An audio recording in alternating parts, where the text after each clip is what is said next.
I'm a big fan of Keith Thurman's. Have been for a long time.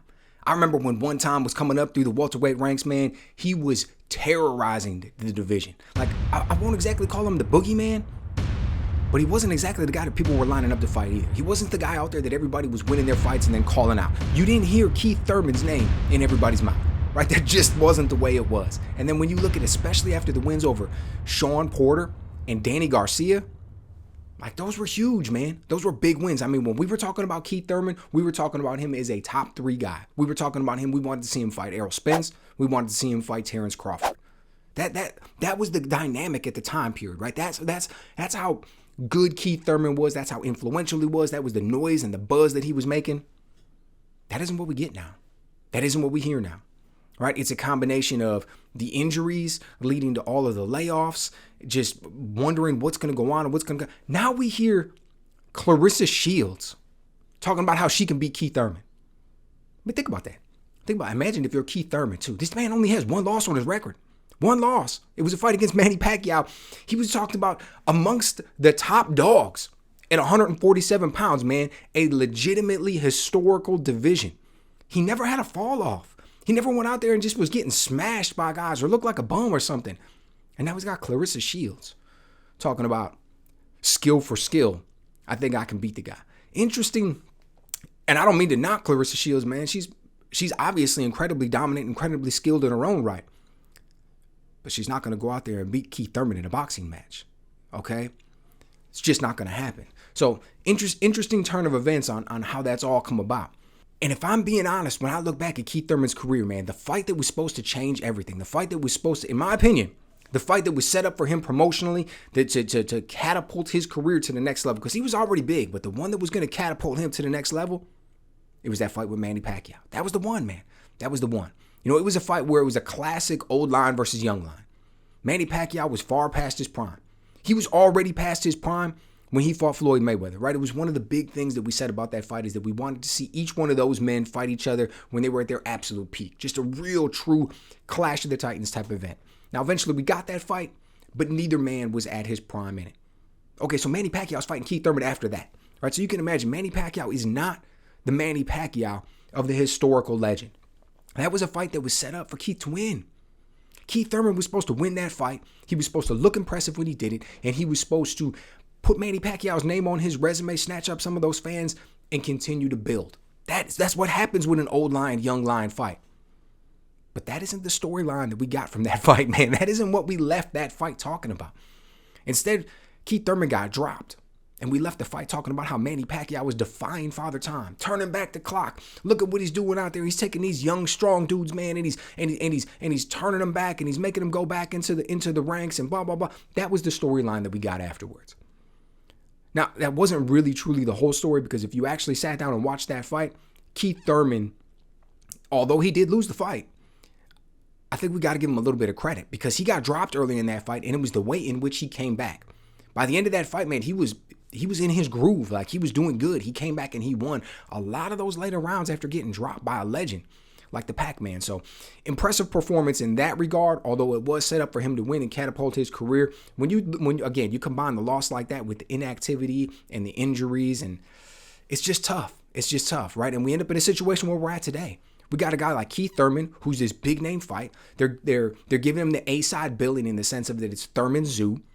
But it's really like a popularity thing, because the guy's a part-time fighter at this point.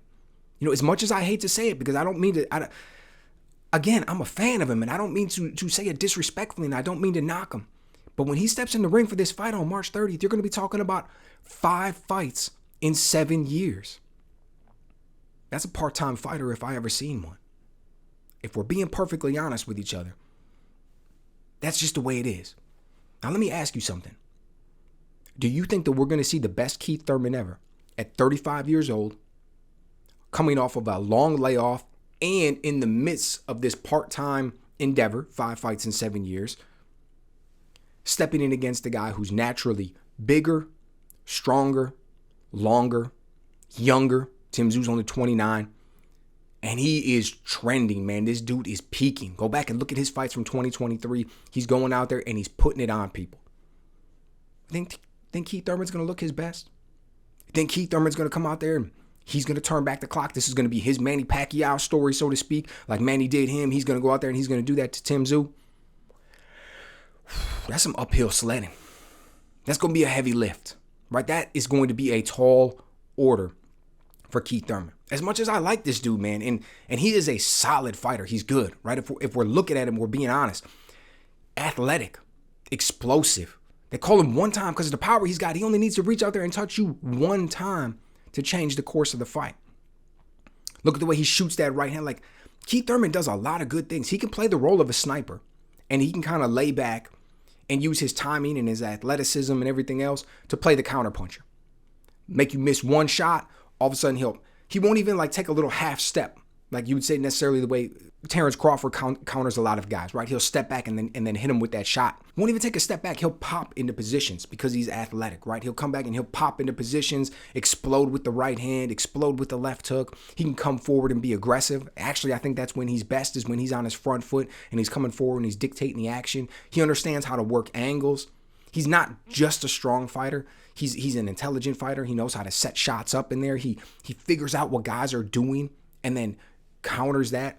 Really good. Underrated in a lot of ways, but it's what took him up there. A lot of that kind of stuff you need to be in the groove for. You need to be having repetitions for. You need to be doing it, and the gym just cannot replicate that. So it's one of the reasons that I think he's going to have such a tall order against Tszyu.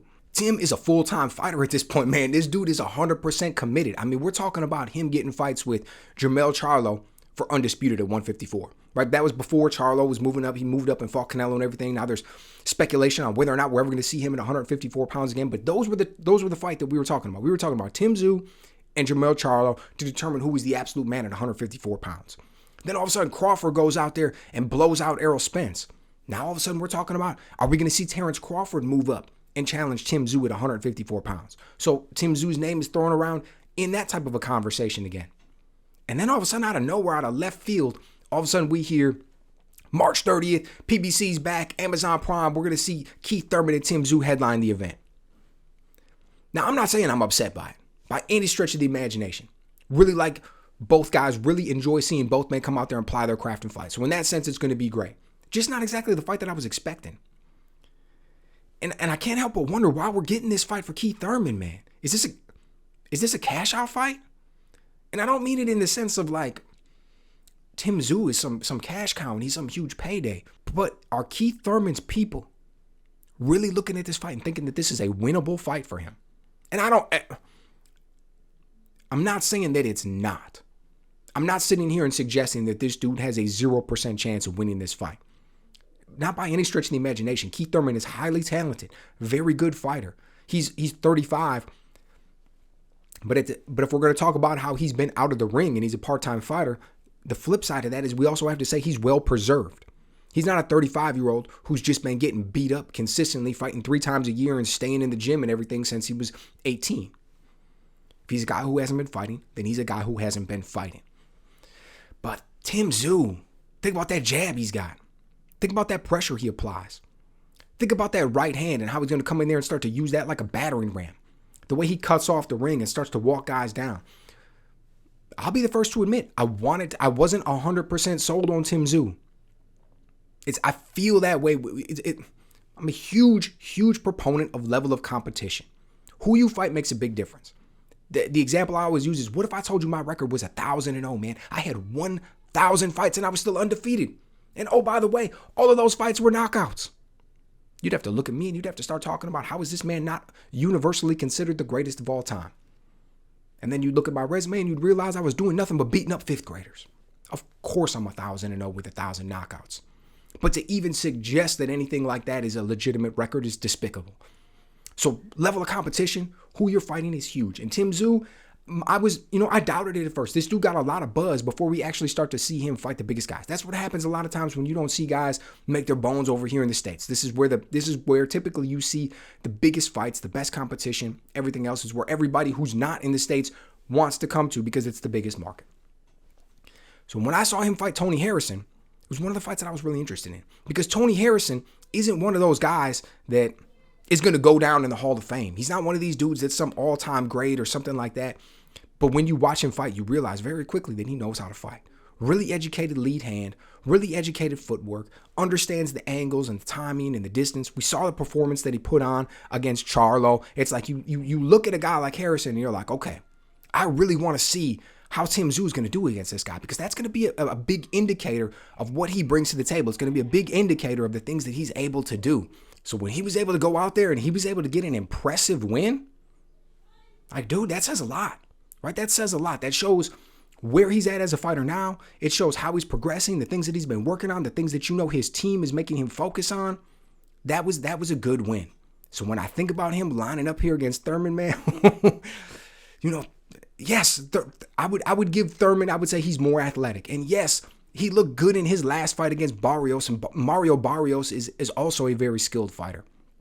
But Mario Barrios is a smaller guy coming up. I get it, he's taller and stuff, he's got a bigger frame, but we saw him in there against Gervonta Davis, right? We've seen Barrios fight at 140 pounds.